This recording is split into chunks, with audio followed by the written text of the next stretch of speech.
Your first protocol is figuring out who your designs are for, boys or girls, and which age bracket they may fit into, 12 and under, 13 to 24, or 25 and over.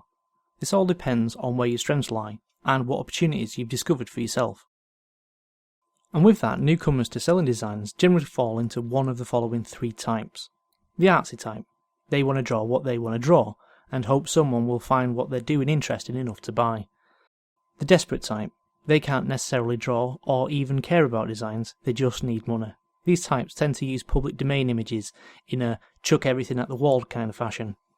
And then we have the adaptive types. These tend to track down what customers want and constantly change strategy as they chase down the money. If you stick around long enough, you'll learn you need the talent of the artsy type, the frequency of output like the desperate type, and the focus on what customers want like the adaptive type. Whoever you've decided to target and whatever type of designer you are will help you refine what type of designs you sell. But I can't overstate this enough. Swim in the market. It's only by knowing the subject as closely as the paying customer that you will save time, save money, and of course, make the most money. To keep yourself balanced, if you get lost, ask yourself these three questions. What purpose does the design have? How would you describe the design? And what makes it unique from the competition? If you answer to yourself honestly, you'll tend to calibrate your design to do well. Keywords are used to find your designs in the first place, and it's why, as part of the designing process, you should answer, how would you describe the design? Again, be honest and use your knowledge. Don't cheat thinking that a sudden surge from an unrelated keyword will convert into paying customers, because it won't.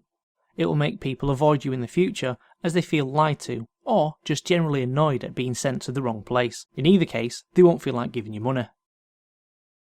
You have your customers targeted, you've done your designs, you have all the keywords you're going to use in the title of the item, in the description, and in the search terms.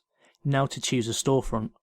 There are lots of companies that offer print-on-demand services, where you upload your design and if someone buys the shirt, they make and ship it, and send you a percentage of the sale. But largely, there are only three who will give you anything close to a return on your time and effort. Spreadshirt, the smallest of the three, and has a set amount they permit you to earn from your own designs. They've started advertising on Amazon in an attempt to not disappear.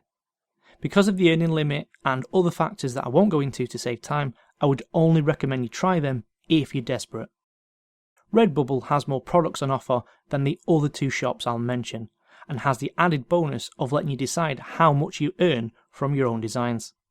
Amazon merch is difficult to get into and has restrictions on how many designs you can upload, which are only uplifted if an Amazon staff member takes a shine to your designs. You also only have 90 days before a design that hasn't sold will be removed. If it sells, however, it'll stick around. Even with all those restrictions, you can set your own profit margin and you have access to the biggest collection of customers. Any of these three will see you potentially making money without having to invest a single penny, and avoid the headaches the next option brings. Dropshipping is like the previously mentioned print on demand, except the payment is convoluted. Every time a customer places an order, you pay the cost to have the shirt printed and sent to them. You collect the money from the customer. Now the customer is none the wiser, as they would make their way to your store and make a purchase, then receive their shirt as normal. The reason for doing things this way is it makes you the customer and thereby the person responsible for dealing with returns or lost/damaged items. This to me is underhand, and these dropshippers tend to be more expensive, but that's the cost you have to bear if you want this arrangement. The upside is you don't have the negativity that may surround print-on-demand sites, and you can brand the shirts and packaging with your own logos. This option is for those who can sell high-value designs and want more control. Whether you choose dropshipping or print-on-demand, consistency is vital. Make sure your designs are consistently aimed at the audience you've chosen. Make sure you answer the 3 design questions honestly, consistently. Make sure you are consistently updating your knowledge in the area you've chosen.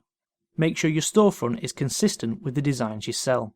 No point in having your motorbike shirt buying customers have to dig through your random edition of unicorn stickers. Add new designs consistently and treat others the way you would like to be treated. And with that, I'd like to ask you to place a like on the video and subscribe if you haven't already.